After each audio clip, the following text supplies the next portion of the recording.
ସାଙ୍ଗମାନେ ଦେଖନ୍ତୁ ତା ବାବା ମୋ ପାଇଁ ଆଜି ଗୋଟେ ସରପ୍ରାଇଜ ଆଣିଛନ୍ତି। ଦେଖନ୍ତୁ ମ୍ୟାଡ଼ାମ ମୁଁ କିଛି ଜାଣିନି, ଚାଲନ୍ତୁ ଦେଖିବା ଏଇଟା ଖୋଲିବା। ଏବେ କ'ଣ ଆଣିଛନ୍ତି?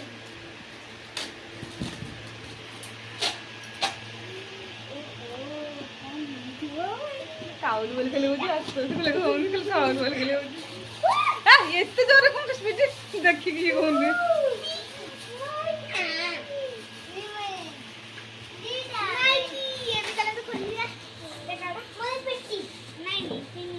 କଣଟା କଣଟା କଣଟା ସେଟା?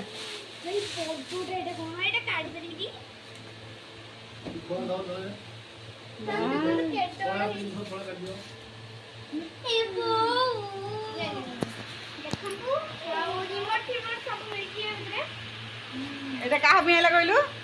କୋଉଥି ପାଇଁ ହେଇଛି? ତୁ ଗୀତ ଗାଉଛୁ ବୋଲିକା।